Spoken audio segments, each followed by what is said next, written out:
Pronto, começamos de novo para não expor o telefone do meio. Um bom dia para os nobres, mancebos e honoráveis donzelas. Chega a gente. Toda vez que eu começo, chega a gente.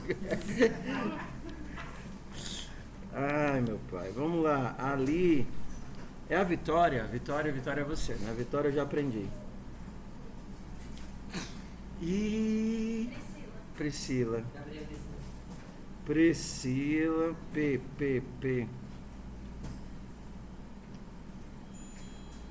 ABC, P, Priscila, Holanda. E o Gabriel, qual é o teu Gabriel? Gabriel Dias, Vale. Meu povo, vocês chegam assim por causa do ônibus, é? Mas aí é ruim, porque ó, já foi 20 minutos de aula, que às vezes o começo da aula faz diferença para a aula toda, então é muito ruim. Claro que eu não quero que vocês passem fome, mas se preciso for, passem. Porque é muito ruim. Qual é o problema? Às vezes quando você perde o começo, você passa a aula quase toda desorientada em relação ao que está sendo feito.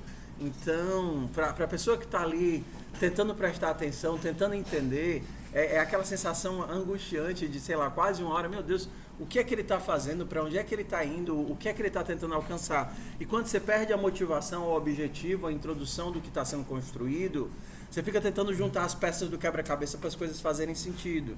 Então, vamos lá. Ok. Ontem eu aproveitei o feedback do que vocês tentaram, do que vocês fizeram. Aí fui estudar, tirar dúvida, refazer código de madrugada. E eu refiz os tutoriais que a gente tinha utilizado. Então eu vou só apresentar agora como é que ficou, para se alguém tentar configurar no seu próprio computador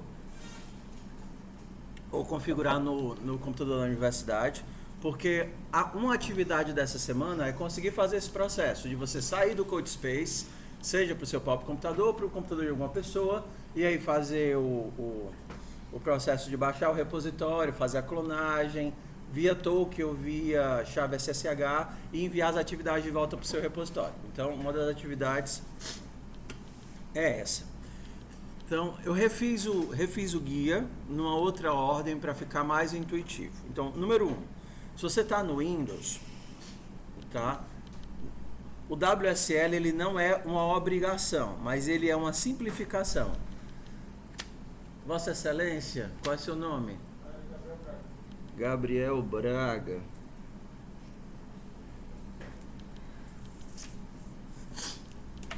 Dá para fazer sem WSL, só que aí tudo tem que ser instalado de forma manual. Por exemplo, os compiladores C++ tem que ser instalado manual, Python tem que ser instalado manual, tudo tem que ser instalado manual no modo Windows. Você baixa lá, instala, se precisar você coloca no PF, como é quando a gente faz com o MinGW, só que instalar o Windows Subsystem é muito mais fácil. Para instalar o WSL no Windows, a gente acabou não fazendo ontem, porque eu nem tinha máquina virtual, eu instalei tudo ontem. Ele é composto de 4 passos. Alguém já fez isso daqui? Instalou na sua máquina? Então, o pessoal que fez, eu vou só falar, mas eu não vou fazer agora que não vou. Eu mandei um vídeo ontem para vocês que eu faço naquele vídeo com a turma, tá? Então, número 1, você instala o WSL, que aí você vai instalar o Linux dentro do Windows. Quando você instala isso, você tem tipo uma janelinha, um terminal dentro do Windows, que esse terminal, normalmente com o nome da IDE, com o nome da distro que você instalou, normalmente Ubuntu, ele abre um terminal do Ubuntu dentro do Windows. Pronto, então instalou o WSL e você tem isso. Agora a gente precisa do passo para conectar o VS Code que está instalado no Windows com o Linux que está instalado no Windows. Para fazer essa instalação, a gente precisa das duas vias. Primeiro você abre o VS Code normal e instala a extensão do WSL, e depois você vai pelo terminal do Ubuntu e tenta abrir o VS Code. Aí ele é instalado dos dois lados o conector, e a partir de então você já consegue abrir o VS Code a partir do Ubuntu. Então pronto, feito isso, você tem uma máquina Ubuntu dentro do seu Windows. E o processo de instalação é igual. Então, por exemplo, para instalar o Python e instalar a ferramenta de gestão de pacotes do Python, seria instalando o PPX. Seria a mesma coisa que a gente faz quando tem uma máquina Linux. Se você tem outra distribuição do Linux, como eu vi que tem outras pessoas têm, ou então quem não tem Linux, mas tem macOS, vai instalar o gerenciador de pacotes do Python, pela forma como seu sistema permite. Depois você vai instalar a ferramenta que a gente utiliza na disciplina para baixar a atividade, fazer os feedbacks, né, que seria o nosso Moodle aqui. Ajusta o path, no caso das distros que não adicionam o path automático. Aqui seria o comando para poder atualizar, tá certo? O upgrade ou ppx upgrade, tá? E aqui seria a instalação dos compiladores. Se você já está no WSL, você não precisa instalar os compiladores, mas se tivesse que instalar, você poderia instalar com build install, build essential. Se você está no Windows, aí você tem que instalar via MinGW, né? Ou então de alguma outra forma lá. Beleza, então isso daqui é para instalar a ferramenta, mas é porque tem todo o background para poder instalar a ferramenta, porque vocês não tem setup nenhum. Daqui a pouco a gente chega nos repositórios. Ontem o que nós fizemos foi configurar as chaves de acesso ao GitHub. E eu acabei falando algumas coisas erradas ontem, sem querer. Eu deixei aqui no nosso repositório da disciplina, o Arcade,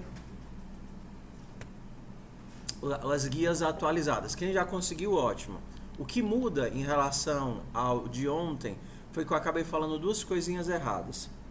Primeiro, vocês criaram o token, todo mundo criou o tokenzinho de acesso, só que o token de acesso, ele vai ter na máquina que você utilizar a política que você definir.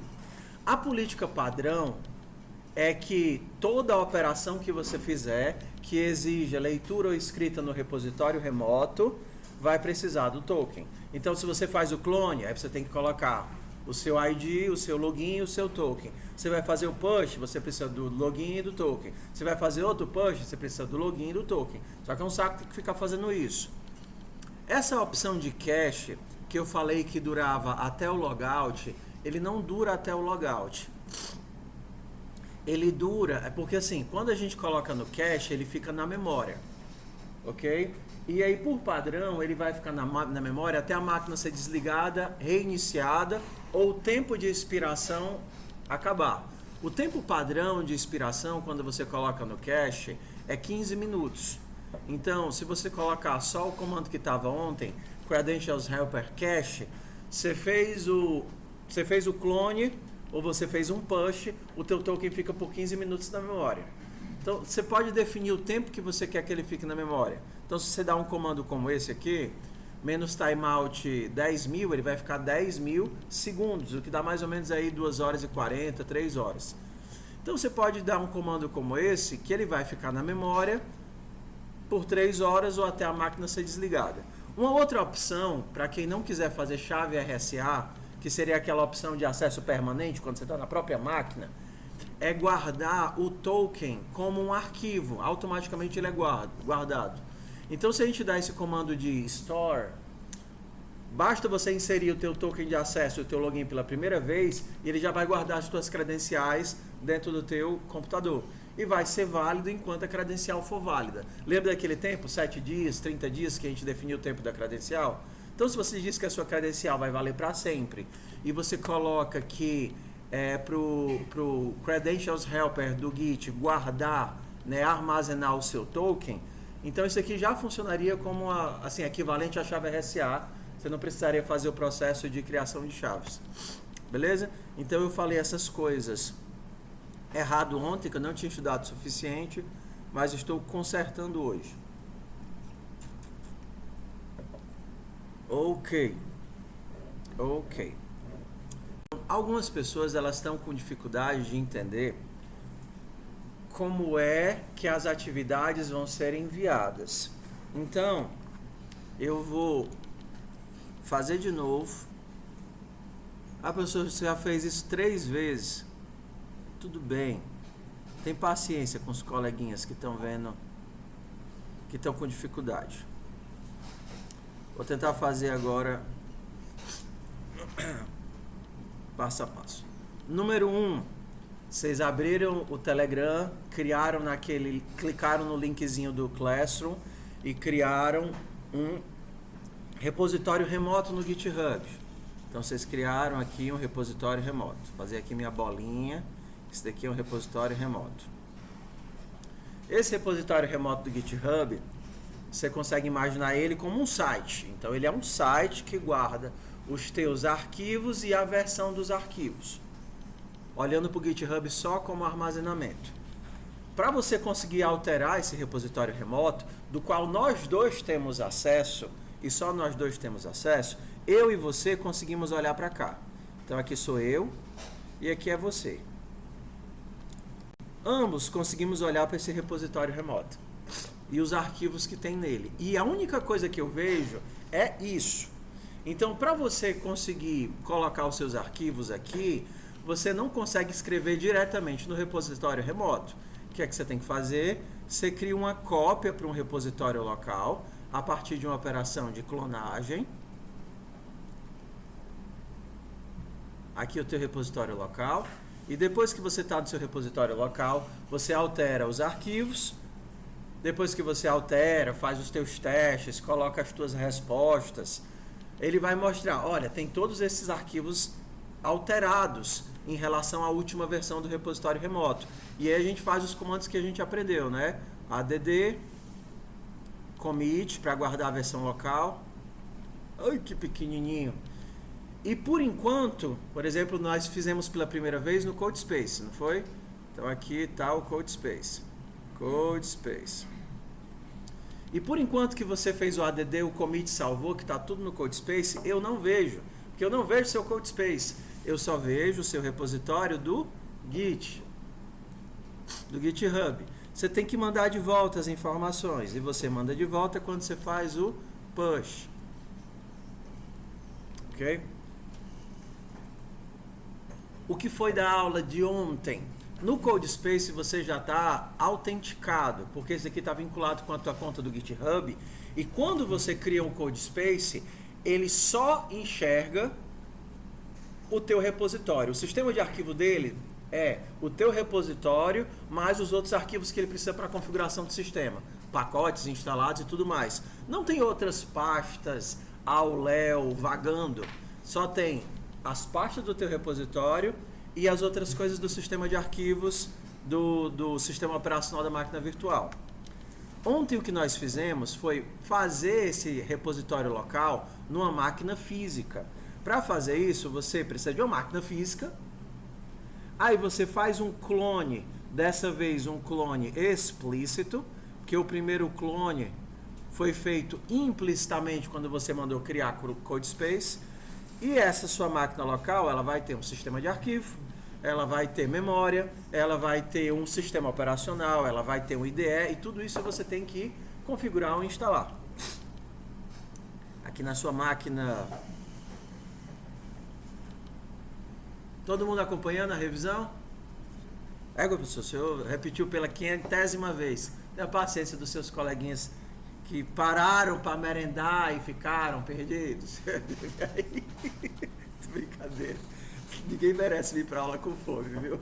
A cabeça nem funciona. Eu sei que eu gazei 15 minutos da aula para fazer café, porque eu estava com sono. Então, não posso nem acusar ninguém. Mas eu acuso do mesmo jeito. Brincadeira.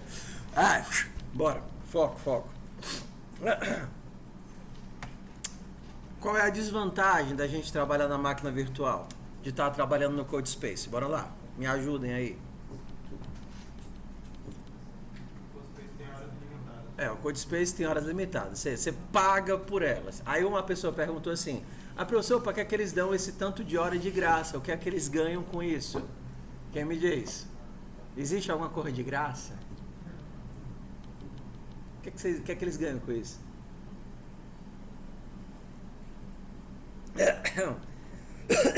E acredite, esse monte de hora que eles dão, muito em disparidade absoluta de todos os outros concorrentes, não é de graça. Ele visa principalmente obter fidelidade nas soluções, fidelidade das pessoas que usam o serviço. Por exemplo, o Replit, eu trabalhava com Replit até ano passado. Eu não usava o CodeSpace. ele era horas ilimitadas, pra gente entender. O cara podia trabalhar 200 horas, 500 horas, 24/7 no servidor do Replit. E ele não tinha limite, porque o objetivo dele era criar fidelização de pessoas, que elas criassem suas soluções dentro do Replit, e quando ele se tornasse pago, que foi o que aconteceu no final do semestre passado, e que ele foi de ilimitado para, sei lá, 2 horas, 8 horas por semana, não lembro agora, mas assim, muito pouquinho, aí você tinha que pagar ou então não conseguia mais usar a solução. Okay? A mesma coisa que aconteceu com o Copilot. O Copilot começou gratuito, depois foi para $10 por mês. Então a gente está usando o CodeSpace, entende? Assim, nessa vastidão de horas gratuitas, porque eu imagino que GitHub tem interesse de fomentar isso para que as pessoas utilizem a solução dela. Muito provavelmente ela vai, talvez no futuro, reduzir ou cobrar. Como foi feito com todos os outros produtos do Google. Né? Antes você usava o Google Meet, na pandemia vocês já pegaram isso? Não, né? Alguém pegou a época de pandemia? Pronto, aí a gente tinha o Google Meet limitado de horas de gravação, tinha suporte a gravar as chamadas, aí passa um tempo, tudo bem, vocês ainda podem usar o Google Meet, mas o limite é 1 hora, entendeu? Então é estratégia, né? Não existe almoço grátis. Vamos voltando aqui. A primeira limitação é essa, mas mesmo supondo que você esteja dentro das horas, o fato de trabalharmos com a máquina virtual nos dá 2 outras limitações pungentes. A primeira é a latência. Cadê o povo de redes aqui? Alguém sabe o que é latência? Latência é a máquina latina. Não. Latência, não sei se vocês percebem no CodeSpace, você digita uma tecla e o feedback não é automático. Né? Você está trabalhando com a máquina remota, então você tem o tempo de ida da informação e o tempo de volta da informação. Mesmo que a vazão da tua internet seja gigante, tem o tempo de comunicação com o servidor e tempo de feedback para saber se aquilo dele funcionou. E às vezes é muito ruim trabalhar com essa latência, porque a gente está com a internet, sem contar que às vezes trava, fica lento, a gente tem a limitação da internet e o limite de processamento. São os maiores fatores. Com certeza o código que você executa ou é compilado na tua máquina local, principalmente C++, que tem uma demanda muito alta de poder de processamento. Para fazer compilação, enquanto na tua máquina local vai demorar, sei lá, 1 segundo, na máquina remota vai demorar 2, 3, 4 segundos. Então a vantagem de trabalhar na máquina local é essa. Beleza? A diferença, quando você vai para sua máquina local, mais um campeão do conhecimento. Ah, é, miserável. Carniça. Bora. Então, vamos lá. Quando você faz a clonagem, você está trabalhando dentro de um sistema de arquivos, onde não vai ter mais apenas o teu repositório. Você vai ter que escolher uma pasta dessa máquina que vai estar vinculada essa pasta com esse repositório. Então você vai navegar até algum local do teu sistema de arquivo, fazer o clone e essa pastazinha, não sei desenhar a pasta. É tipo um livrinho, é? Parece o Verde Vitória. Esqueci aqui, uma pastazinha. Você desenha a pasta, não. Aí tudo bem. Aí tem aqui uma pasta e essa pasta vai estar vinculada com o teu repositório remoto. Sempre que você quiser trabalhar no seu repositório, você vai ter que voltar para dentro dessa pasta. Por que talvez isso seja difícil? Porque eu entendo que muita gente só está acostumada ou plataforma web ou celular. Então você ter esse processo de múltiplas camadas, onde o teu sistema de arquivo está espalhado em vários locais, com certeza dá um nozinho na cabeça de algumas pessoas. Para começar, celular, você nem imagina sistema de arquivo, né? É tudo meio enevoado, assim, os arquivos se misturam. Então, é isso. O que é que muda aqui no clone? Você tem que fazer o teu processo de autenticação manual. E a gente viu 2 formas de autenticação. A primeira autenticação foi o que a gente fez via token e a segunda foi via chaves SSH, né? Chaves criptográficas. E aí eu pedi que vocês fizessem um dos dois para você se autenticar e conseguir mandar as alterações de volta via push. Lembra, o teu ponto de conexão, o teu ponto em comum entre o teu Codespace, a tua máquina local e eu é o repositório remoto. Então, quando você fizer uma alteração na sua atividade, você tem que mandar de volta para o seu repositório remoto, porque senão ela vai ficar, entenda, presa naquele sistema de arquivo temporário, seja o Codespace, seja a máquina local. Todo mundo, até aqui, alguém quer fazer alguma pergunta cabulosa? Alguma dúvida que vocês tiveram enquanto estavam mexendo nas coisas? Tá. O que é que é a parte, por exemplo, mais complicada desse processo? É uma coisa que a gente não vai trabalhar aqui, que é a gestão de conflitos. Por exemplo, eu estou trabalhando no mesmo arquivo que você. Eu fiz a minha cópia aqui, eu quero lhe ajudar em alguma coisa. Eu fiz a minha cópia para o meu sistema de arquivo, para o meu repositório local. E aí eu tento mandar isso daqui para você, mas eu descobri que você já tinha alterado o mesmo arquivo. Lembra, a gente está aqui trabalhando no repositório em comum, diferente de um Google Docs, onde tudo é feito de forma síncrona e as pessoas estão escrevendo ao mesmo tempo localmente na mesma linha.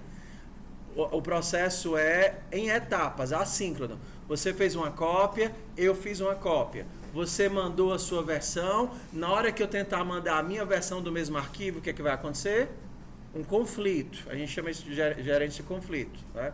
Então, nesse momento que eu tento mandar uma versão e elas de alguma forma estão no conflito, aí a gente tem que fazer uma coisa chamada de merge, que é pegar as duas alterações e dizer, beleza, qual das duas alterações eu vou querer? Ou como eu vou pegar essas duas alterações para que elas funcionem juntas, ok? Então, sugiro que vocês depois estudem um pouquinho, assim, lá na internet não tem como a gente, assim, parar agora só para poder... Outra hora talvez eu pare, porque tem muitas outras coisas para agora. Mas, o que é que eu sugiro que vocês façam? Normalmente, só vocês vão estar alterando os seus repositórios. Eu não vou ficar fazendo commit para dentro dos repositórios sem motivo, justamente para não dar conflito. A gente está faltando uma última etapa, que foi de um menino que disse, professor, eu tentei criar 2 Codespaces, qual foi a ideia dele? Tentei criar 2 Codespaces a partir do mesmo repositório, e eu queria que as alterações que eu fizesse em um Codespace aparecessem no outro. O que é que ficou faltando aqui? Imaginando que ele tem 2 repositórios, aqui a gente desenhou como uma máquina local e um Codespace. Mas poderia ser 2 máquinas ou 2 Codespace, não interessa. O que interessa é que eu tenho 2 repositórios locais e um repositório remoto. Como é que eu faço para as alterações de um aparecerem no outro? O que é que está faltando aqui? Está faltando o pull, né? Então, quando você faz o push, você envia de volta para o repositório remoto. E quando você faz o pull, você puxa de volta do repositório remoto. O clone você só vai fazer a primeira vez. Você cria o sistema de arquivos, você cria a tua pasta e você cria o vínculo. Mas depois de criado, basta dar um git pull, que ele vai lá no repositório remoto e puxa as novidades. Tem outros comandos, por exemplo, no caso do fetch, que pode até aparecer, você quer dar um fetch. O fetch, ele vai lá no repositório remoto e vê se tem novidades. E ele já vai mostrar da tua ideiazinha. Ei, tem novidades nesse arquivo, nesse arquivo, nesse arquivo. Você quer fazer o pull, você quer puxar as novidades? Essa seria mais ou menos a diferença. Ok? Então, seria isso. Aí a gente fica nesse vínculo. Depois de criado, vamos lá. Etapa 1, fiz a clonagem. Etapa 2, fiz as alterações. Etapa 3, fiz o push. Aí vamos pensar aqui para o outro lado. Em outro repositório, fiz a clonagem, fiz as alterações, fiz o push. Quero voltar para cá, então eu tenho que fazer o quê? Fazer o pull para puxar as alterações. Alterei, fiz o push. Fiz o pull para puxar as alterações. Alterei, fiz o push. E aí a gente fica nesse processo. Tudo bem? Foi uma revisão útil. Ajudou a desensibilizar os perdidos. Só lembrando, isso é a questão de ensino-aprendizado. Quem tirou carteira de motorista aí já? Ou de moto? Alguns, né? Você consegue aprender olhando um livro, olhando uma videoaula? Não. Você só vai entender de verdade quando o carro começar a estancar e ficar pulando para frente e para trás. E aí você entende o peso do pé, o tempo da marcha. Tudo que eu falei aqui é que nem o instrutor dizendo, nossa, você tem que enfiar o pé na embreagem, passar a primeira, tirar aos pouquinhos e enfiar o pé no acelerador. Só vai fazer sentido, as luzinhas só vão acender na sua cabeça quando você estiver fazendo e os arquivos começarem a aparecer. Ou então quando você estiver fazendo e der errado, porque você vai errar o comando. Então tem que fazer. Ou então a aula não serviu de nada. Não adianta. Tem que fazer, tem que praticar. Tudo bem? Tudo bem? Beleza. Isso daqui é só a camada de gestão de arquivos. Agora a gente vai para a parte de desenvolvimento. Porque você vai ter que escrever seus códigos, você vai ter que compilar seus códigos, você vai ter que dar o feedback. Quer dizer que eu poderia não ter feito, eu poderia resolver sem nada disso. Semestre passado, eu não usava nada disso com os alunos. Só que a gente tinha um grande inconveniente. O que era? Toda vez que eu queria as respostas, eu pedia para eles fazerem um zip do repositório todo e me enviarem. E era um saco. Entendeu?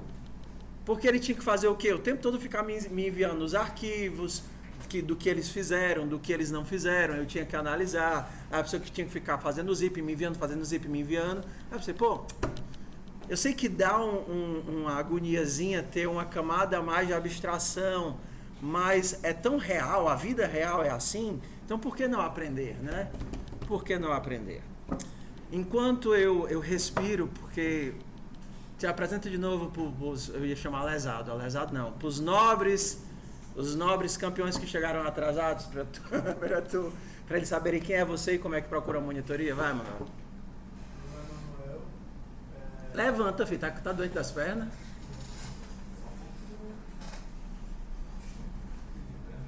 Entendeu?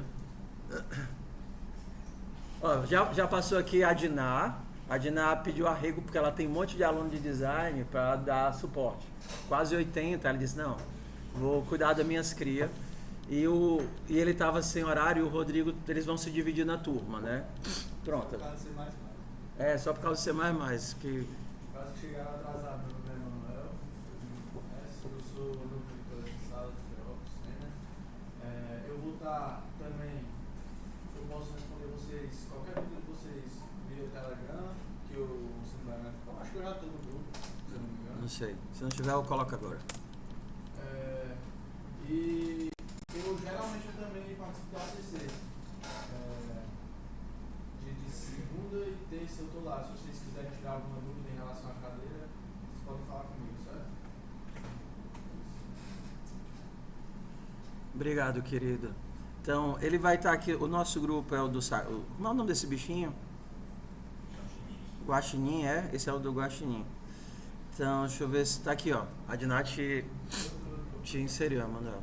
Vocês podem mandar direto aqui dúvidas de programação, mas aí o de programação também pode ser de repositório, do que vocês quiserem. Por exemplo, um dos meninos mandou no outro grupo que quando ele foi instalar o WSL, precisava ir lá na BIOS, ativar a virtualização na BIOS. Aí eu ajudei o cara. Aí depois diz, quando eu vou instalar o WSL, ele pergunta qual é a distribuição que eu tenho que instalar. Porque, sei lá, vai ver a versão do Windows dele era mais nova, o Windows 11 ou era antiga. Então vai mudando de umas coisas para outras. Tudo bem? Vamos lá, vamos para a segunda etapa agora. Desculpa, Emanuel, eu sei que você está doido para ajudar os meninos nas práticas, mas o pessoal estava pedindo para eu revisar isso aqui. Aí. Ok. Dentro do repositório de vocês, tem uma pastazinha especial, que é criada pelo TKO. Pim, pim, pim. Essa pasta, ela está vinculada aos repositórios de questões. Ela pode estar vinculada ao repositório de FUP, de PO ou de ED. Tá? Então, a gente pode imaginar que, da mesma forma que o GitHub cria uma pasta para estar vinculada a um repositório remoto, o TKO também cria uma pasta para estar vinculado a um repositório remoto. Só que no caso aqui é o repositório de questões. Para que ele precisa disso? Para saber de onde baixar as questões e onde é que ele vai achar as questões e o quanto que as questões valem.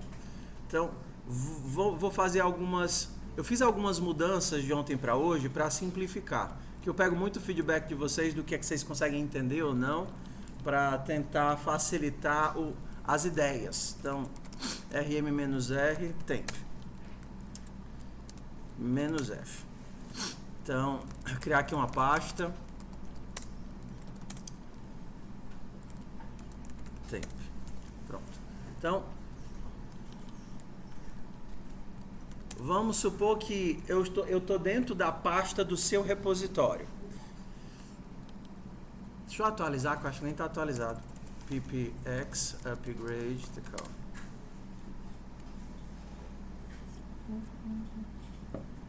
Pronto, então estamos na versão 192. tko init -- remote fup. Não, PO, né? Estamos na parte de PO. Quer criar o repositório nesse lugar? Sim, os que já tem repositório não precisam não, porque eu estou criando um novo. Pronto, ok. A partir de então eu tenho uma pasta. E aí, para poder interagir com esse repositório, a gente tem que passar a pasta do repositório. No caso, a pasta de vocês normalmente é criada com esse nome. PO. Então a gente vai lá e tko play e o nome da pasta. Como aqui eu estou fazendo pela primeira vez, vou fazer em C++. Beleza, e aí abre essa telinha que alguns de vocês já viram, outros não é isso? Ok, vamos lá. Esse aplicativo, ele tem 3 funções. Baixar as atividades, rodar os testes e dar o feedback educacional. Número 1, baixar as atividades. A gente vai aqui fazer a atividade do animal. Cliquei aqui, ele foi lá no repositório remoto, baixou todos os arquivos correspondentes à minha linguagem e colocou aqui no meu sistema de arquivo. Se eu entrar na atividade, eu consigo rodar os testes. Tá aqui os testes que a gente rodou. Aí você, de acordo com os testes, vai ajustando o seu código.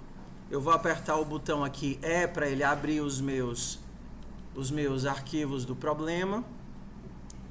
E o arquivo que eu quero é o arquivo chamado student.cpp. Aqui tem a descrição, aqui tem os casos de teste e aqui tem o meu código. Tá aqui o que vocês... Deixa eu trocar a fonte.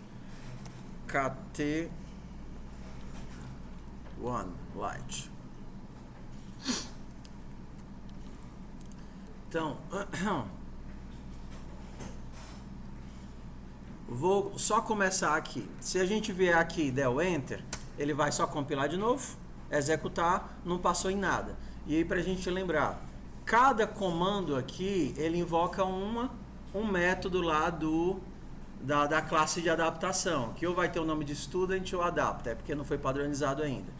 Então o init vai criar um novo animal, o show vai mostrar, então a gente vai lá para a classe e vê. Ó, o init está rodando normalmente o construtor, então ele quer criar um animal. Quem é que lembra por que é que tem esses voids aqui? Porque o C++ ele está configurado para ele avisar de um punhado de erros diferentes. Um deles é quando você cria uma variável e não usa a variável, que é o que está acontecendo aqui. Eu tenho a variável espécie, a variável barulho, mas eu não estou utilizando. Nesse caso, para dar o mute nesse erro, a gente faz um cast para void, só para dizer, eu sei que eu não estou utilizando, mas deixa a variável aí, não dá erro não. Tá? Para isso que serve essa linhazinha de código. Então, ó, eu vou só começar aqui. Lembrando o pessoal que perdeu. Para criar o meu animal, eu vou precisar criar a classe animal e vou precisar pelo menos criar o construtor. Então, class, a gente criou com struct, não foi? Ó, o Copilot está soprando um monte de coisa. Eu vou colocar só aqui o construtor.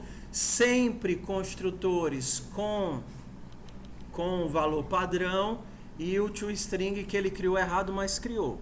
Então eu venho nos dois métodos que aquele teste chama, que é o construtor e o show. Lembram? Quais são os métodos que estão sendo chamados? O init e o show. Então eu preciso implementar esses dois. Eu vou lá, implemento o init e o show e boto esse negócio para rodar de novo. Aí ele vai dizer o quê? Ó, beleza. O show era para ter mostrado gato 2.0, 2 pontos miau. Só que mostrou o que eu coloquei no método, que foi gato, espaço, miau. O que é que eu tenho que fazer? Ajustar. Então eu vou lá. Não, o que ele quer o nome do animal. O show chama o str. E o str eu quero mostrar o nome do animal, 2 pontos, barulho, mais, vai dar errado, eu sei, tá? 2 pontos, não, idade, barulho. Ah, nem tem idade, eu tenho que criar a idade. std, não, int, idade, vou inicializar a minha idade com 0 e vou passar a idade aqui. E aí você vai ter que ir treinando o seu código, porque você vai descobrir, não posso jogar a idade aqui, porque a idade é um inteiro. E aí ele não vai me deixar somar um texto com inteiro. Aí você vai lá na internet, descobre como é que faz os ajustes, ou então aprende a usar o FN. Eu criei até uns slides, para vocês verem como vocês são especiais. Eu nunca criei slide na vida. Aí se você for chegar lá na internet, você vai descobrir talvez que existe uma coisa chamada string, que seria uma coisa assim, ó, std, string, ss, como se fosse um cout. Eu preciso da espécie, eu preciso de 2 pontos, eu preciso de uma idade, eu preciso de 2 pontos e eu preciso de um barulho. E agora eu vou retornar o texto que isso gerou.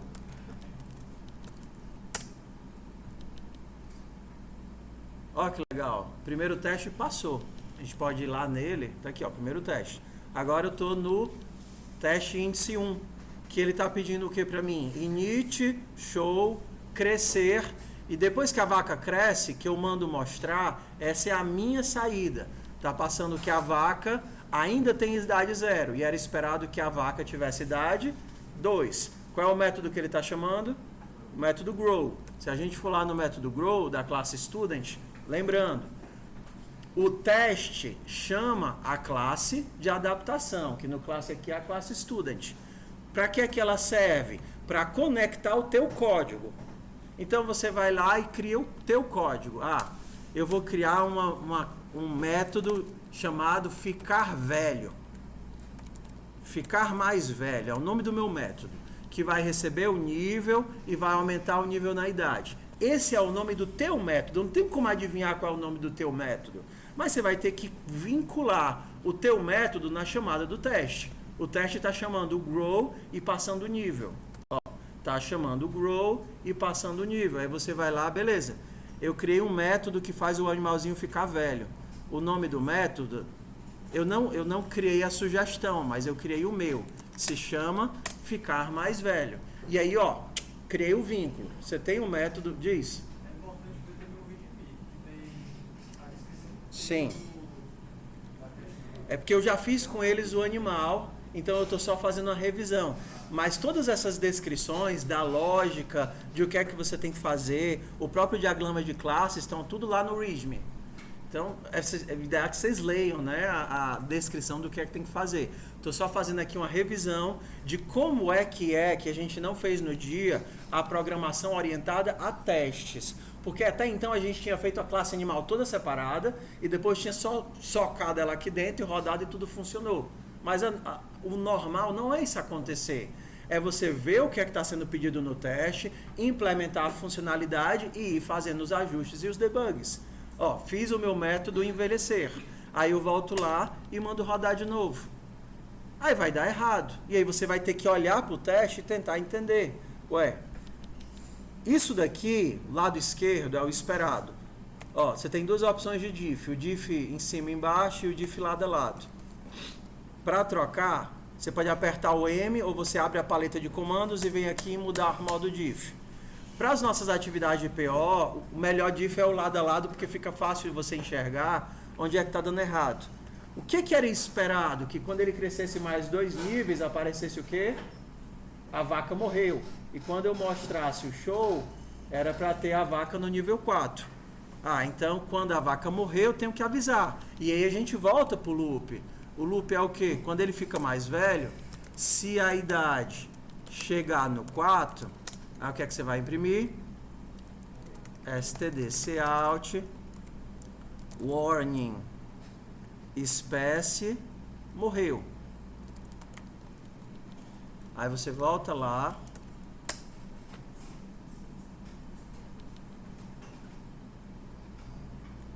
Eu coloquei 2 pontos. Não, ele está esperando 2 pontos. Eu já fiz com vocês, mas eu estou revisando, tá? O que é que aconteceu de errado agora?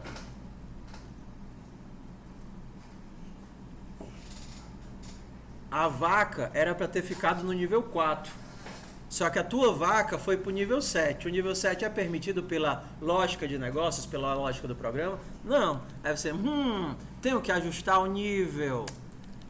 E aí a gente vai do processo, tentativa, erro, debug, ajuste, tentativa, erro, debug, ajuste. Aí daqui a pouco você descobre que não é maior 4, seria maior igual a 4. E se por acaso ele tiver passado nisso, você vai ter que ajustar a idade para voltar para ser 4. Aí você volta para o código, compila o código novo. Ó, agora já passou no teste 1, no teste 2 a gente vai para o teste do fazer barulho. Algumas dicas, tá certo? Às vezes você erra em algo que não é possível de ser visto. Por exemplo, quando você coloca um espaço a mais no final da linha. Um white space, por definição, não é algo que você consiga ver. Um enter, uma quebra de linha, um espaço a mais. Para isso que existe esse campozinho aqui no final. Então, se eu botei esse espaçozinho a mais, o processo de validação de saída, ele é burro, porém obediente. Ele vai verificar caractere por caractere se a tua saída bate com a saída do teste. Então, se colocou um espaço branco a mais, ele vai reclamar, mas pelo menos ele vai avisar. Ó, coloquei um espaço em branco a mais depois do morreu. Na hora que eu rodar isso daqui, aparentemente, a minha saída de vaca morreu é igual à saída dele de vaca morreu, sim ou não? Sim. Só que se a gente for... Deixa eu ver se eu consigo subir aqui para ficar mais fácil de ver. Se a gente for lá para baixo, quando ele mostra no campo desigual, esse último campozinho, ele mostra a linha que deu diferente, renderizando os white spaces, mostrando os white spaces. Então, por exemplo, o espaço está sendo renderizado aqui como um middle point. Está vendo aqui essa bolinha branca? Da mesma forma que o VS Code faz quando você manda renderizar os white space. A quebra de linha está sendo renderizada como uma setinha. Então você consegue ver se, por exemplo, estava esperando uma quebra de linha e o teu não tinha quebra de linha. Você vai ver que do teu pro dele está faltando essa setinha. Ou então, no caso aqui, ele mostra que é esperado vaca morreu, quebra de linha, e aparece o que? Vaca morreu, espaço em branco e quebra de linha. E para ajudar o pessoal que é mais disléxico, ainda tem uma setinha dizendo exatamente qual é o caractere que está errado. Professor, o senhor pensou em tudo, minhas ventas. É porque eu chegava no computador e vi o aluno, eu não acho o caractere. Era um que tinha um acento no A e o dele não tinha acento. Aí eu disse, rapaz, eu tenho que botar uma seta para apontar, para o cara achar onde é que está errado. Aí tem colorido, tem a seta, tem tudo para você, para facilitar o processo de adequação. Por quê? Porque formatar saída é um saco. Entendeu? Professor, para que o senhor então obriga a gente a ter que gerar a saída igualzinho como esperado? Acredite, na sua vida de programador, uma das coisas que você mais vai fazer é lidar com texto e formatar dados. Formatar dado de entrada, formatar dado de saída, validar dado, é o que você mais vai fazer. Então, quanto antes você passar por esse processo de eu tenho que ajeitar aqui para ficar com 5 caracteres, fazer um pad, fazer um ajuste disso daqui, mais fácil é o processo de fluxo. Você não vai estar lidando o tempo todo com dados brutos. Você vai ter que gerenciar entradas e saídas e dados. Entendemos a ferramenta aqui? Então pronto lá. Eu disse que a ferramenta lidava com 3 informações. A primeira, baixar as atividades. A segunda, rodar os testes das atividades que tem testes. Por exemplo, a primeira atividade que a gente fez não tinha testes, que era aquela de configuração, né? Era de introdução, né? Pesquisa sobre C++. Nesse caso, você baixa a atividade, não tem teste, mas você vai lá no sistema de arquivo e cola as respostas aqui dentro. Por exemplo, próxima, eu não inseri aqui, mas essa daqui de alocação de memória não é para agora, é só para depois, tá? Não precisava ter feito agora não, quem fez. Mas a de repositório, vocês vão ter que mostrar que vocês configuraram o repositório local, bater um print e colocar. Então, vocês vão configurar, seja na máquina ou seja na máquina de vocês, vocês vão dizer o que é que vocês fizeram, vocês vão bater um print e vocês vão colocar aqui dentro do sistema de arquivo. E aí falta o último passo, que é a parte educacional. A gente tem o download de atividades, a gente tem o processo de diff para verificar se você conseguiu fazer ou não conseguiu fazer.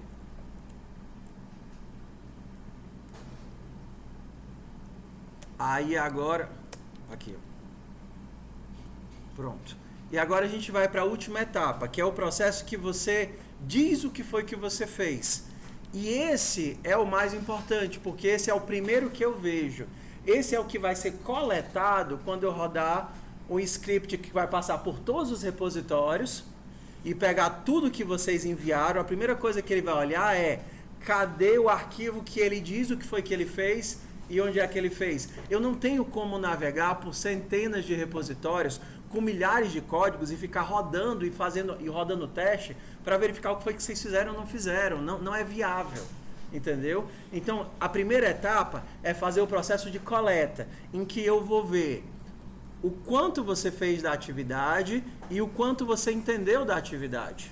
Beleza, eu fiz o animal, só que eu fiz ele pelo tutorial, pelo vídeo. Tá aqui, ó, eu fiz ele seguindo o vídeo. Eu entendo, mas eu fiz ele pelo vídeo.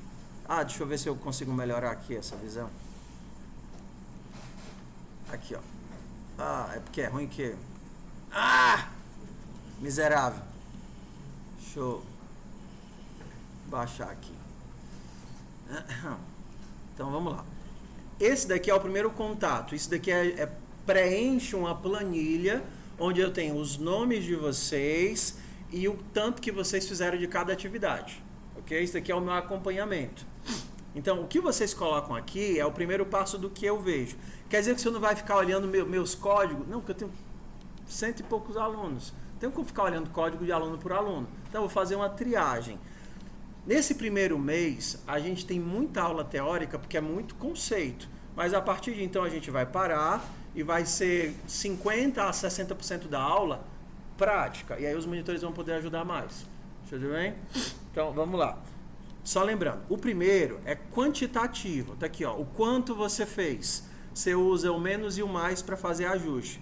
Era para os testes estarem aparecendo aqui. Não sei porque que não está aparecendo, foi algum erro de código que eu fiz, mas você pode fazer manualmente. Ó, tá aqui, ó, eu fiz 80%. Eu não fiz a parte do grunir, porque eu não aprendi a fazer.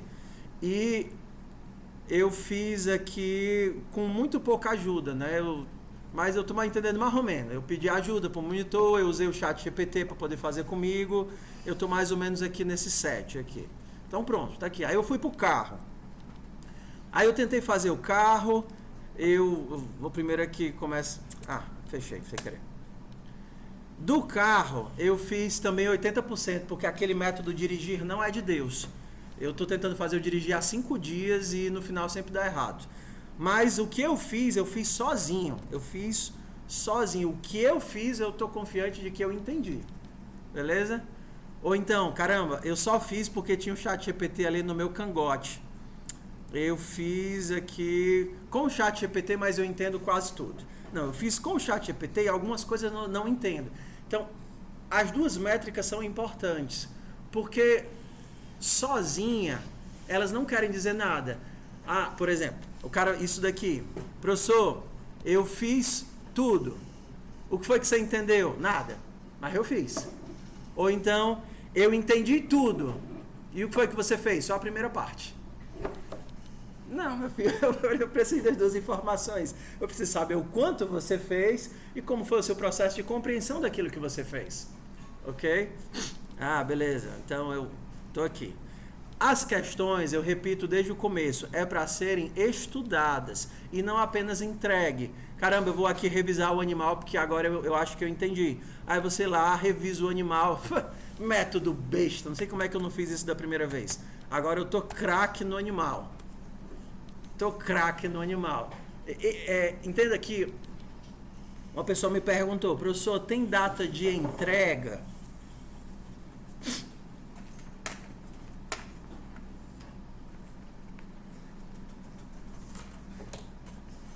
O que é o problema dessa resposta?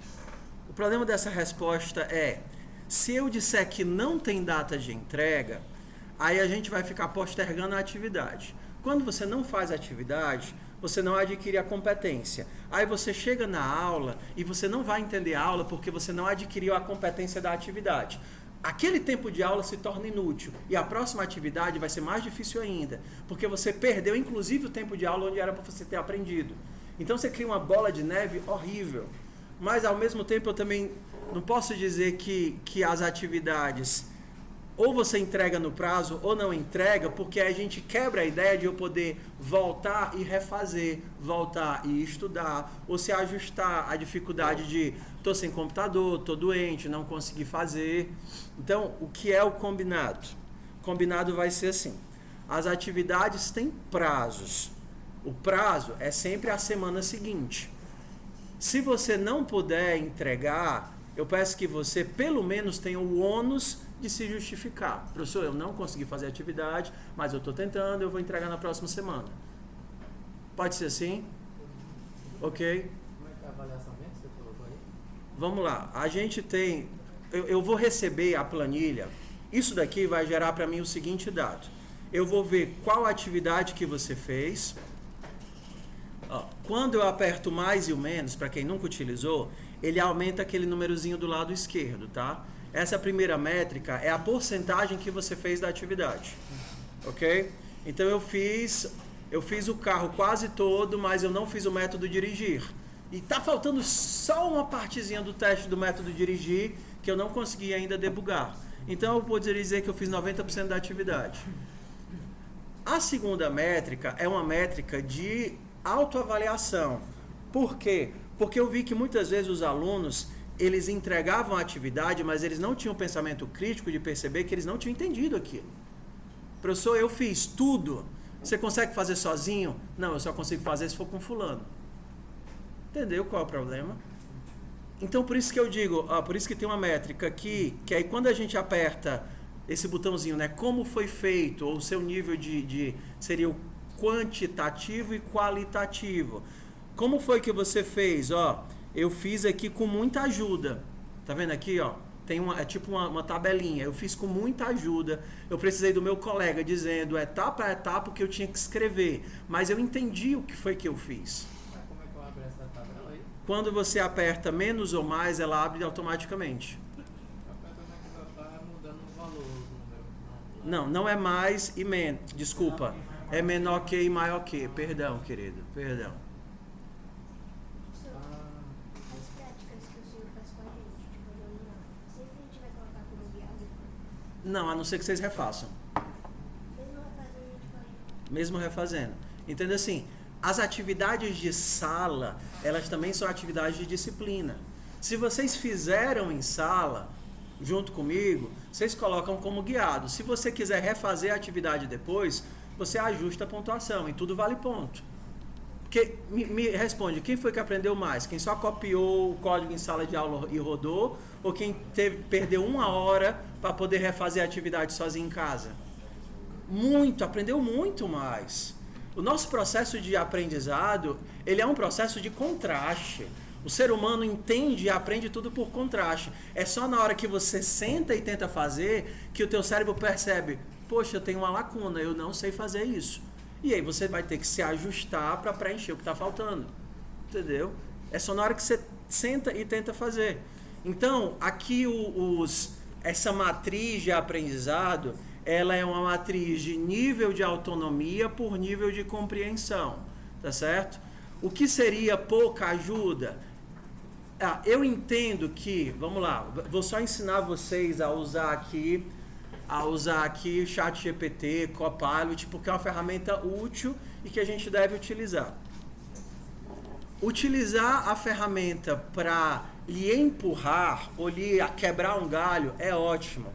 Só que, principalmente em termos de conceito básico e sintaxe, os dedinhos são importantes. Você tem que escrever às vezes. Então eu sugiro que vez ou outra, talvez no processo de revisão, você desligue temporariamente o Copilot e tente fazer. Tudo bem?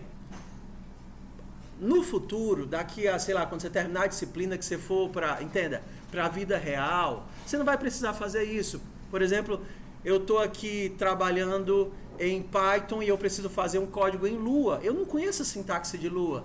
Então eu vou lá porque eu conheço os conceitos. Poxa, eu preciso de uma tabela que faça o link entre os alaias, os elementos e as pastas do sistema de arquivo. Eu escrevo a ideia, porque eu tenho todos os conceitos na minha cabeça e ele gera a sintaxe para mim. Aquela sintaxe é legível, faz sentido, mas eu não consigo escrever aquilo. Entendeu? E para mim não é importante eu saber escrever aquilo, porque a linguagem para mim é só uma ferramenta. Daqui a pouco eu vou estar escrevendo aquele negócio em outra linguagem, eu vou estar em Rust. E aí eu não sei escrever a sintaxe de Rust, mas agora no nível que vocês estão, usar os dedinhos é importante, porque a gente está fazendo a fixação de conceitos. Então quando você deixa o Copilot fazer por você, ele vai jogando na sua cara sintaxe e conceito. Ué, por que eu tenho que ter uma seta aqui ao invés de ponto? É quando você escreve o ponto que dá errado que você entende. Por que eu estou botando o ponto e dando errado? Aí você entende. É porque a minha struct é um ponteiro. Então eu preciso de uma seta para poder entrar dentro do ponteiro e acessar a minha struct. Entendeu? Você precisa errar. E se você tiver com o Copilot ligado, você não vai errar. E se você não errar, você não vai ter contraste, não vai aprender. Copilot é ótimo, ChatGPT é ótimo, mas não faça eles de muletas, tudo bem? Então, tudo bem, ó, você entendeu? Bota lá, tô fazendo aqui, ele tá me ajudando, é um pouco de ajuda. Mas só quando você tentar fazer sozinho, ou então tiver a plena consciência de que você já domina aquilo que ele fez, aí você tudo bem. Eu tenho que fazer aqui uma busca dentro desse vetor para fazer um elemento. Para mim é trivial, vou fazer um laço, se eu encontrar o retorno índice. Mas se para você não é trivial, você tem que fazer.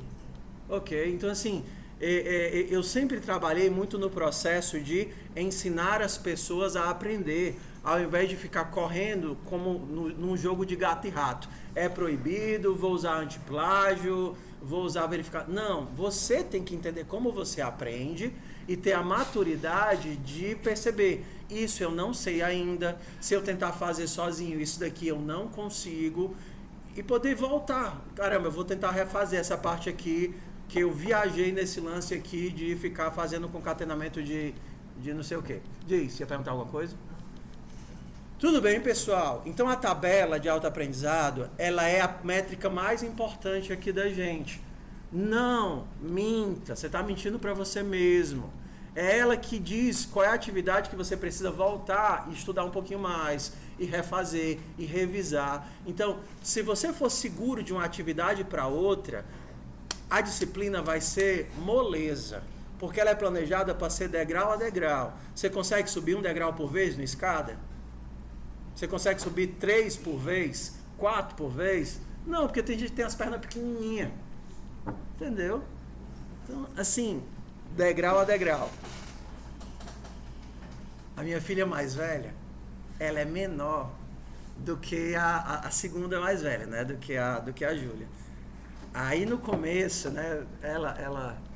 ela era muito irritada com isso, porque todo mundo ia para segunda-feira e dizia assim, ah, você é a Sara, mais velha. Ela disse, não, porque a diferença de 4 dedos, 5 dedos, né? A mais velha é a Sara, eu sou a Júlia. Ah, tá certo. Aí ela ficava com muita raiva. Até que chegou nas Olimpíadas. E aí nas Olimpíadas ela assistindo lá aqueles pulos gigantes e a Rebeca Andrade e tal. Aí apareceu o tamanho das atletas de ginástica olímpicas dela. Ela disse, papai, eu sou maior do que a Simone Biles. Eu tenho o tamanho perfeito para ginástica olímpica. Eu disse, você também é maravilhoso. Ela ficou tão, como é que a gente diz, assim, tão de boa, sabe, assim. Ela só fica meio frustrada quando tem que pegar as coisinhas de whey lá em cima do armário, mas fora isso... Ai, que ela nunca veja esse vídeo. Vamos lá. Ok? Só pra gente te saturar um pouco. Beleza, meu povo? Ok. Então, passo 1, baixei as atividades. Passo 2, ou coloquei a minha resposta, ou fiz os testes. Passo 3, preenchi aqui a minha ferramenta de autoaprendizado. E aí, o que é que falta agora? ADD, commit, push. Foi para o repositório, eu enxergo tudo que você fez. Sucesso? Estamos de boa? Entendeu aí como é o processo, Manuel? Entendi, eu já tinha usado já aplicar o... Ah, tá, tudo bem. Você pode dividir em hoje? Hã? Você pode dividir em hoje? Sim, senhor. Quando eu terminar aqui e for para o almoço, eu posto o vídeo. O de ontem, das configurações, eu preferi postar o vídeo que eu fiz à tarde, que é mais ou menos as mesmas coisas e ficou bem melhor. De manhã ficou muito, muito mastigado, tá? Aí se vocês quiserem eu mando também. Oi? Se eu fizer o commit direto do repositório que tá aqui, eu já envio para o repositório remoto, né? Não. O commit, ele salva localmente. Não, sim, aí você dá o Push. Aí já envia Aí envia para o repositório remoto. Quando a pessoa está usando a ferramenta do VS Code, deixa eu abrir aqui um repositório qualquer aqui. Blá, blá, blá, blá. Quando eu estou olhando pela ferramenta do VS Code ou do CodeSpace, essas ações de adicionar, commitar e fazer o push, elas podem ser via IDE, elas não precisam ser manuais. Tá? Então, por exemplo, se você está aqui, eu vou alterar uma coisa lá no repositório de PO, para vocês entenderem. To PO Ghost. Vou abrir aqui o repositório de PO. Aí tem aqui algumas orientações, papapá. Aí eu configurando o acesso de GitHub na sua máquina pessoal. Configurando. Não. Vou mudar isso daqui para criando repositórios locais em máquina pessoal ou pública. Na hora que você cria um arquivo, remove, tem um módulo, todas as IDEs têm um módulo de acesso ao GitHub. No caso do VS Code, você consegue abrir com Ctrl Shift G, G de Git. E aí ele vai mostrar o teu histórico de atualizações, tá vendo aqui, ó? Isso aqui são todas as atualizações, commits e pushes que foram feitos. Como tem várias pessoas trabalhando, às vezes dá conflito, a gente tem que fazer merge, tá vendo aqui, ó? Então, foi feita uma alteração, outra, 2 pessoas diferentes. Então, isso daqui é o histórico de commits e pushes, de commits, na verdade. Acima desse histórico, ele vai te mostrar o teu estado atual, que seria o git status. Ele vai dizer, foi feita uma alteração no arquivo chamado chaves, e aí você pode só dizer, beleza, isso seria o correspondente ao git add. Marque isso para ser salvo. Agora ele mostra, ei, está staged, foi para o stage, né? Foi para cima do palco. Você quer salvar o que está staged? E aí você pode dizer, alterei a descrição de como criar as chaves. Criar as chaves. Aí eu faço commit. E isso daqui, sync changes, é o push. Então, quando você clicar isso daqui, ó, push, dá o push de um commit para o master. Então, na hora que eu fiz isso, não me mostre novamente. Eu fiz o push e pronto, agora já está no repositório remoto. Então, é o commit e o push. Foi para o repositório remoto. Tudo bem, tudo bem? Então, vamos voltar. Vocês querem um tempo de 3 minutos para conversar besteira ou não? Estou cansado aqui, deixa eu dar um pause aqui na aula. Ah, não tem um pause não, só tem o start e o stop.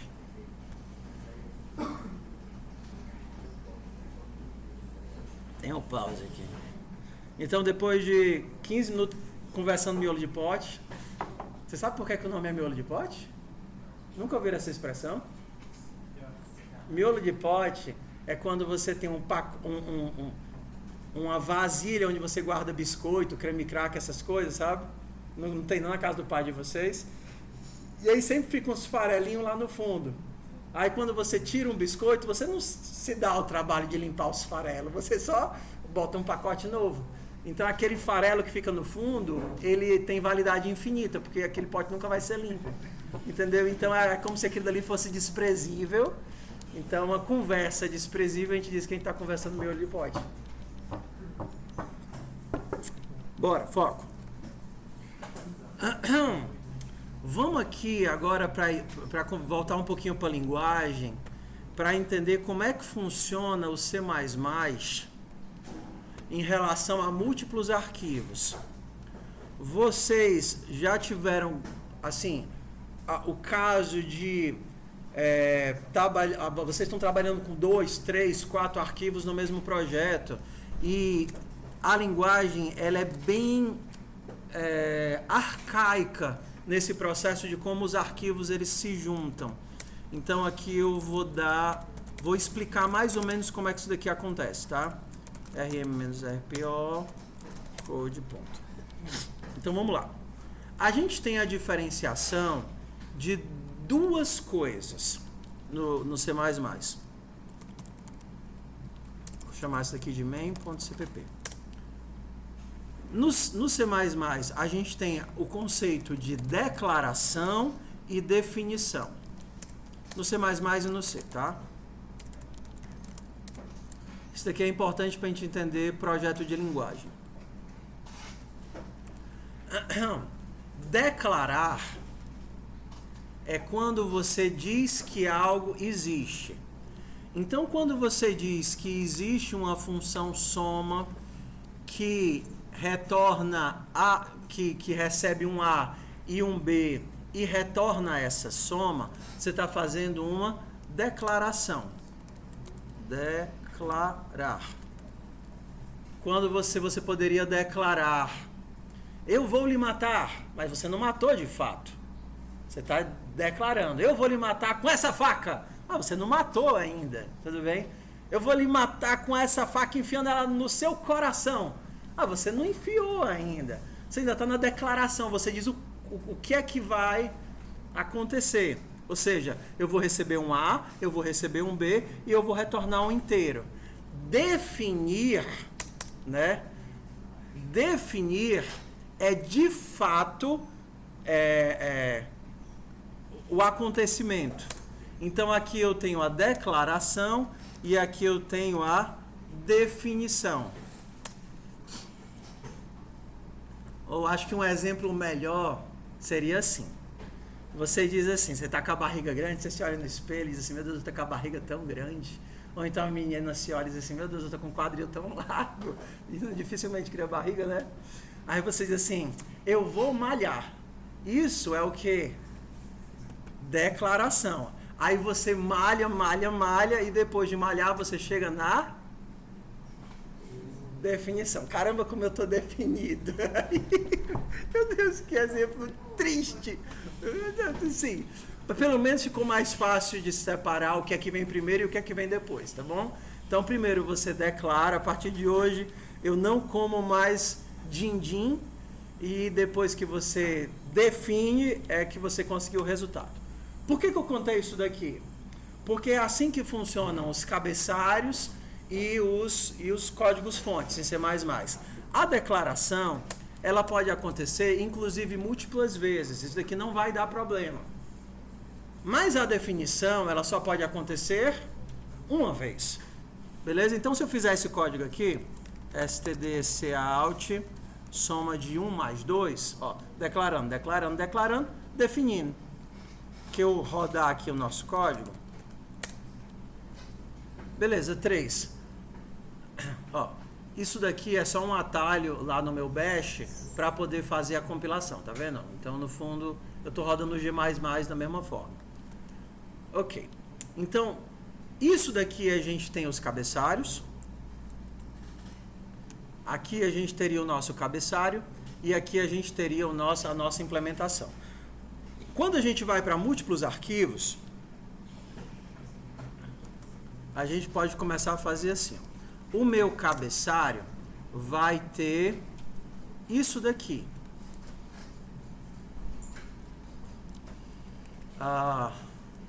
Int sum. Tá vendo aqui o teu cabeçalho? Int sum, a declaração. E aqui na main você tem isso daqui. Se eu tentar compilar isso do jeito que está aqui, será que vai dar certo ou vai dar errado? Vai dar errado. Porque eu vou começar a main e aqui na main ele vai perguntar: ei, o que é soma? No C++, diferente de linguagens mais modernas, ele não faz esse processo de busca reversa, né? Do tipo, será que eu vou encontrar isso mais na frente? Se você bota em Python, JavaScript, TypeScript, não faz diferença se a tua função está antes, se a tua função está depois, se a tua classe está antes, se a tua classe está depois, ele vai encontrar. Mas aqui não. Na hora que ele passa por essa linha, ele já tem que saber as declarações. Opa! Mesmo que eu não saiba a implementação, a definição, eu tenho que saber o que é que soma recebe e o que é que soma retorna. Se eu fizer isso daqui do jeito que está aqui, ele vai dizer: ei, soma não foi declarado, eu não sei o que é soma, eu não sei o que é que ele recebe e o que é que ele retorna. Então, quando você faz um include, esse include, lembra, ele é um hashtag aqui, ele não vai pro... Não é soma.h, eu chamei de lib.hpp. Lib.hpp. Esse include, ele é para o pré-processador. É a ferramentazinha que entende macros, que prepara o código-fonte, ainda é código-fonte, para entregar para o compilador. E nesse caso, o que é que ele vai fazer? Vai copiar e colar o conteúdo do lib aqui dentro. Então, esse comando, quando ele for executado, ele vai fazer exatamente isso. Veio para cá, copiou, veio para cá, colou. Então, quando chegar aqui, ele não vai existir mais include, vai existir apenas soma. Beleza? Beleza? Ok? Se eu tivesse com um pouquinho mais de tempo, a gente tem como mandar o GCC rodar só fazendo a pré-compilação. E aí a gente veria essa etapa aqui. Pula. Beleza. No HPP, se eu por acaso fizesse várias vezes o include, sem querer, isso acontece porque quando você está trabalhando com múltiplos arquivos, cada módulo vai fazer o seu include. Imagina se cada vez que eu desse o include do IOStream, eu copiasse o IOStream inteiro. E acabar gerando um monte de código desnecessário. Mesmo que seja só declaração, eu ia estar inchando o meu código que vai para o compilador de forma inútil, concorda? Beleza? Então, para evitar que isso daqui aconteça e gere milhares de vezes essa linha, nos meus cabeçalhos, a gente normalmente coloca um comando que vai dizer para o pré-processador: ei, eu já fui incluído, não me inclui de novo não. Esse comando normalmente tem duas formas. A primeira seria essa, que diz: ei, você já me incluiu. Então, só o primeiro include funcionaria, todos os outros seriam ignorados. Beleza? Outra forma mais que normalmente acontece em C é via if-def. Se não foi definido lib.hpp, defina lib.hpp e no final eu dou um end-if. Aqui vai dizer o seguinte: beleza, vou rodar aqui o primeiro include. Aí ele chega: ei, nas variáveis aí, existe essa variável aqui? Não, não existe. Nunca vi essa criatura na vida. Cria essa variável. Beleza, criei. Aí, inseriu tudo, terminou. Da próxima vez que ele executar, ei, nas variáveis, existe isso daí? Tem sim. Ah, então ignora. E aí ele não inclui de novo. Beleza? Então, isso daqui é justamente isso. Vai fazer com que a inclusão só seja feita uma vez. Beleza, vamos nós. Então, normalmente o que a gente tem de prática? A gente coloca na biblioteca apenas as declarações e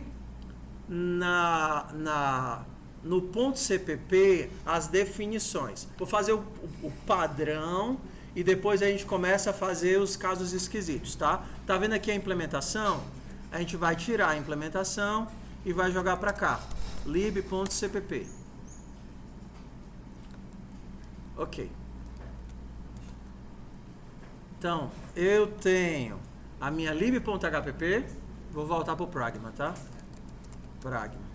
Quando vocês fizeram lá compiladores não, né? Microprocessadores e outros, vocês viram isso daqui, não viram? Devem ter visto, tá? Então, bora lá. Uma coisa bem comum é a gente fazer assim. No começo da biblioteca, da parte de código, a gente inclui a biblioteca. Então, isso daqui é o caso mais comum.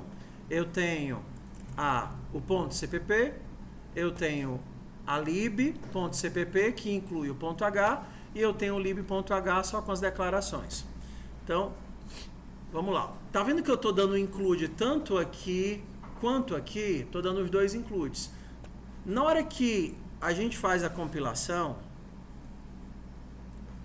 a gente vou fazer passo a passo. Vocês que usaram o Moodle, vocês forem lá para outra disciplina, vocês vão ver isso daqui. Normalmente a gente faz assim, ó, G++, menos wall, menos werro, pelo menos menos wall, main.cpp, menos C.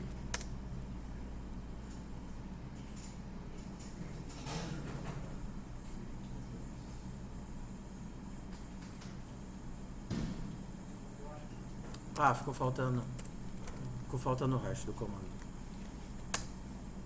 Beleza. Ok. Normalmente, cada ponto de CPP gera um ponto objeto. Tá vendo? Ó? Esse comando que eu dei aqui com "-c", ele gerou esse arquivo, main.o. Então, o que é que eu sei agora, nesse momento? O código da main, pelo menos só ele, olhando para ele, é o que a gente chama de módulo, todas as pecinhas se encaixam e conseguiu gerar um ponto objeto. Então eu compilei um pedaço do meu programa. Vamos compilar o outro pedaço. Cadê o outro pedaço? lib.cpp. Agora, se eu mandar listar, ele vai ter o lib.o, que é o módulo desse ponto .cpp, e o main.o, que é o módulo desse main.cpp. A montagem já está toda feita. Os módulos separados estão todos compilados. Por que isso daqui é útil? Um programa grande, principalmente em C++, que demora muito tempo para ser compilado, ele é feito de um monte de módulos independentes. Quando um módulo é alterado, só ele é recompilado. E aí você evita ter que recompilar dezenas, centenas de módulos diferentes, se só um for alterado. Você recompila só esse módulo, isso é feito automaticamente, tudo bem? Para acelerar o processo de compilação. E aí depois eles são juntos de novo. Então vamos lá. Primeira etapa do processo aqui, qual foi? É o pré-processamento. Segunda etapa é o processo que a gente acabou de fazer de compilação. A terceira etapa vai juntar todos os elementos, que é o que a gente chama de linker. A gente vai para linkagem. Então, seria se eu fizesse isso. Ó. Eu vou pegar o lib.o e o main.o e juntar tudo isso no main.out. Então, agora eu gerei o meu executável. Peguei todos os pedaços de módulo e juntei no meu executável. Agora, eu consigo executar. Main.out. Pré-compilação, compilação e linkagem. É na etapa de linkagem que de verdade o IOStream entra, é na etapa de linkagem que as bibliotecas externas entram, entendeu? É na etapa de linkagem que as coisas se juntam. Claro que a gente não faz isso em separado. Normalmente a gente bota só um comando que já junta e compila tudo. Ou então usa ferramentas apropriadas para fazer isso. Como por exemplo Makefile. Mais na frente vocês usam Makefile, né? Lá com o Elderzinho, bora, vamos lá. Desculpa, Helder. Vamos lá.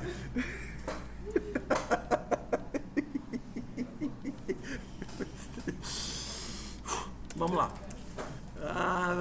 Beleza. Mas as etapas que a gente tem são essas três. Se a gente entendeu as etapas, a gente consegue inclusive pular algumas delas. Então, por exemplo, vou tirar o lib daqui. Ó, que legal. Vou tirar o lib daqui e vou deixar só a main e o CPP. Vou tirar a lib. Ela precisa saber quem é a função soma, não precisa? Vou colocar aqui o cabeçalho de cara.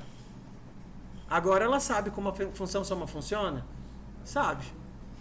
Então, o que eu preciso fazer agora? G++, lib.cpp, main.cpp, menos o main.out. Os módulos se juntaram. Outra coisa que vocês viram sem querer na atividade, rapaz, quer saber? Eu vou fazer logo o seguinte, eu vou incluir logo o código fonte, direto. Você lembra o que é que o include faz? Copia e cola. Então o que é que eu estou copiando e colando? Tudo, tá vendo? Agora a main está incluindo o CPP. E aí já está vindo junto com tudo. Então eu nem preciso mais passar a lib. Por quê? Porque a main está copiando o código da lib para dentro dela. Estão vendo aqui? Então quando vocês fizeram lá uma da atividade, acho que foi do carro, estava desse jeito aqui, né? Desse jeito do include. Vamos para algumas exceções. Eu disse para vocês que quando eu crio uma declaração eu faço isso e a definição ela só pode acontecer uma única vez, não foi isso? Vamos agora para algumas exceções. No caso, quando você cria uma função que é template,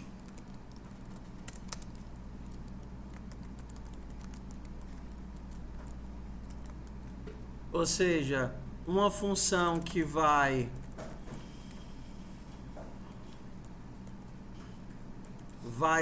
valer para qualquer tipo de dado, isso daqui está dizendo, rapaz, uma coisa A com uma coisa B vai devolver a mesma coisa. Exemplo, se eu somar um inteiro com um inteiro, vai devolver o quê? Um inteiro. Então, se eu tentar fazer essa função soma para inteiros, ela vai funcionar? Vai, porque as coisas se encaixam. Se eu tentar fazer a função soma para duas strings, std, string,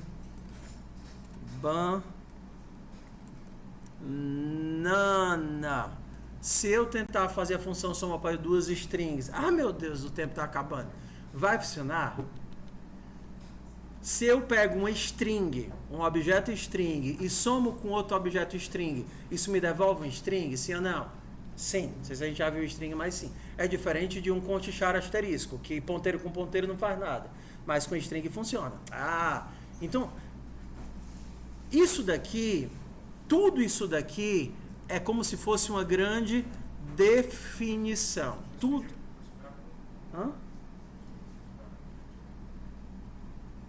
Ainda não terminou a aula de 10 horas, de 8. Vai em paz, meu filho.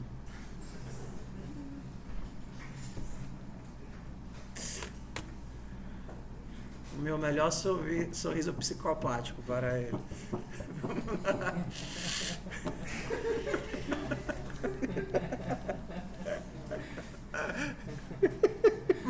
Bora lá. Foco. Vamos lá. Isso tudo aqui é uma grande definição. Por quê? Porque na hora que o compilador estiver olhando os tipos, é que ele vai fazer os casamentos. Então ele precisa do corpo. Ele precisa do corpo da função. Porque na hora da compilação ele vai ver, opa, achei uma função soma para 2 inteiros. Testa se tu consegue criar uma função soma para 2 inteiros. Consegue, sim ou não? Sim. Então na hora da compilação eu preciso do corpo. Opa, função soma aqui para 2 strings. Tudo casa, a função string tem sobrecarga demais, a sobrecarga demais retorna o string? Sim, então eu preciso do corpo. Outro caso em que, entenda como se tudo fosse uma definição, eu posso colocar no ponto H, eu posso incluir mais vezes, é quando eu tenho uma função inline. Inline soma, inline multiplicação, fazer multiplicação para não dar problema de multiplicação. Int A, int B, retorne A mais B. A função inline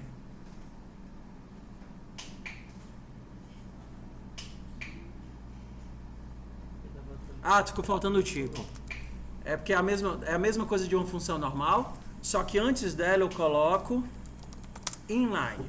Isso daqui é o substituto do macro que a gente tinha no C. Por quê? Toda vez que você chama uma função normal, ela cria uma entrada, né? Ela vai ser colocada lá na stack.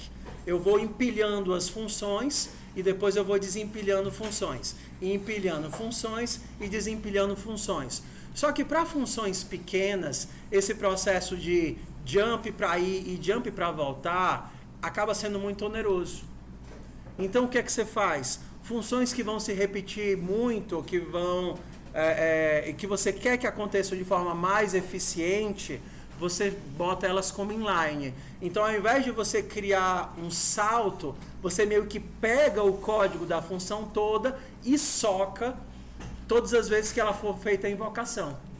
Então, você não vai ter que ficar indo pulo para cima e para voltar. É como se eu pegasse a minha multiplicação, por exemplo, fizesse isso daqui, ó.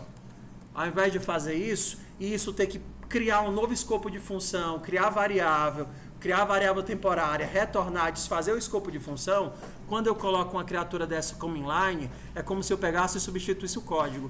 Então isso daqui no fundo, na hora que for compilado, vai se tornar o quê? 1 vezes 2.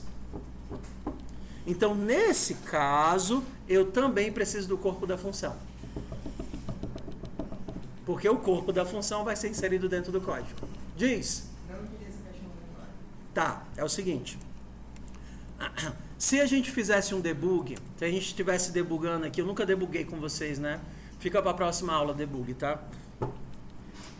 Cara, eu adoro essa disciplina. Eu consegui ensinar tudo que eu fico louco, porque cada detalhezinho é lindo. Vocês talvez não achem, tá certo?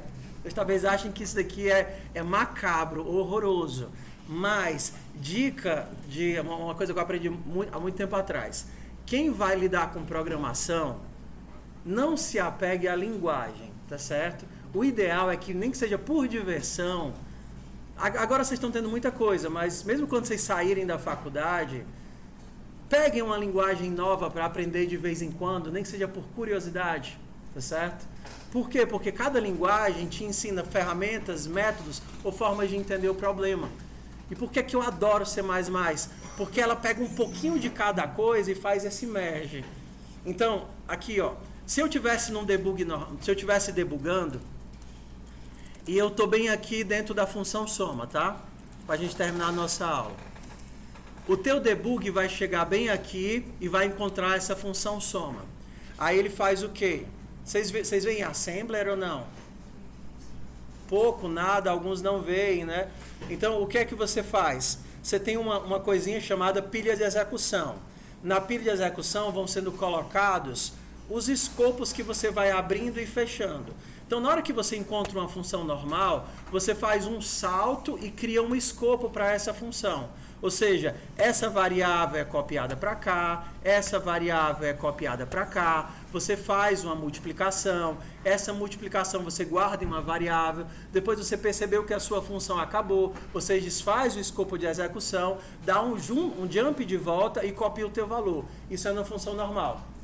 Só que funções que executam muitas e muitas vezes, às vezes você quer se livrar dessa etapa de ter que fazer cópia, fazer cálculo e voltar. Você queria que o cálculo fosse feito sem essa etapa de ir e voltar. E aí você coloca o que no nome da função? Inline, que seria a mesma coisa que a gente faz em macro, não sei, quando você cria um define, você faz um macro. O que é que o inline faz? Ele diz, ei compilador, essa função não é uma função normal, despeja o conteúdo dessa função toda vez que ela for invocada. Então, ao invés de você compilar e gerar um código executável que vai pular para a função, criar escopo de função, executar e depois voltar, você copia a função toda e joga aqui dentro, como se eu fizesse isso, ó. No final, como se eu gerasse isso daqui. Então, o código assembler gerado, ele tem essa cara. Ele não tem uma cara de salto de função. Por isso que às vezes vocês olham para algumas funções, sei lá, quando você cria um vector e aparece o inline lá na frente. O que é que isso significa? Que o conteúdo daquela função vai ser despejado ao invés de eu dar um salto de execução. Nosso tempo acabou. Foi maravilhoso o tempo que eu estive com vocês. A última vez que eu dei essa disciplina já fazia 2 anos, eu estava morrendo de saudade. E eu espero que vocês estejam se divertindo como eu. O que é que a gente tem de tarefa para a semana que vem?